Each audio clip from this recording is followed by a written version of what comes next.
Hi, today we're going to work on making lines. If you sit at the red table, you're going to take a piece of paper and decide which side you'd like to be the front because there's two different colors on the paper.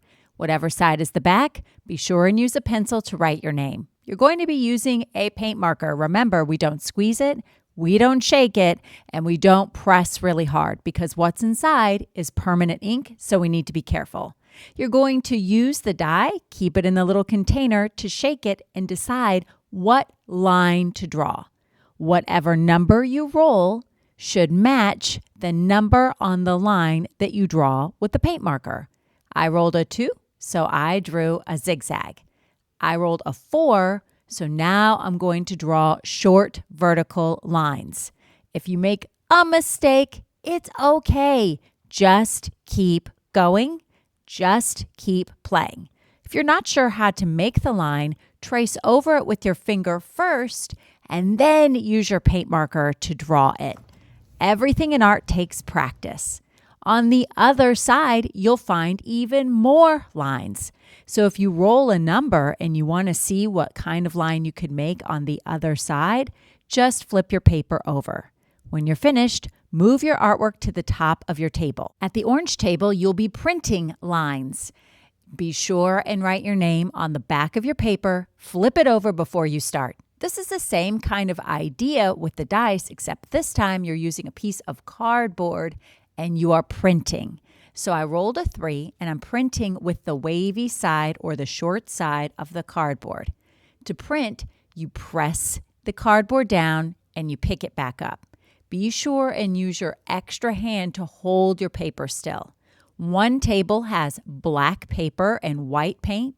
Another table has white paper and black paint. You only need to dip the cardboard one time in order to make a line that goes all the way across. Remember, when you dip, if it starts to drip, wipe it on the lip, but not the lips on your face. If you're not sure how to make a certain line, then get a clean piece of cardboard and try practicing it on the sheet, just like you did on the other sheet when you practiced with your hand.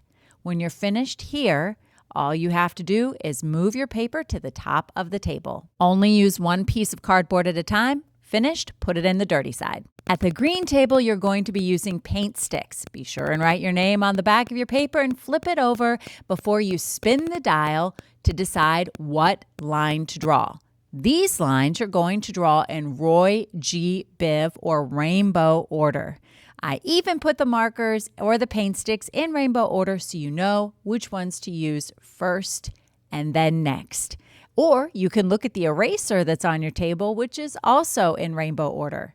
To spin the dial, you can flick your finger or simply just press on the little dial gently. Be gentle, and then you'll know what lines to draw. At the green table, we're going to practice cutting lines. So grab a piece of paper that you like the color of the lines and a black piece of paper. Don't forget to sign your name. Flip your paper over and grab a pair of scissors. We're going to need to cut out each one of these lines. Some are very easy. The straight line is easy to cut, but some are a little tricky. When you're cutting, your cutting hand should always stay stationary or very still. It only has to open and close. Your other hand has to do a lot of the work as it rotates or moves the paper. When it's a curve, it's pretty easy. But when it's got something like a sharp point, like a zigzag, you have to rotate the paper. Next step, you're going to start to glue your papers down to a piece of black paper. Leave space between each one of the shapes that you've cut. If you don't have enough room for everything you've cut out, then just pick the favorite lines that you've cut. It would be great if you could remember to put the glue on the same side as the black lines. Glue, of course, goes around the edges and then stick it to your black paper. Don't forget to sign the back of your artwork.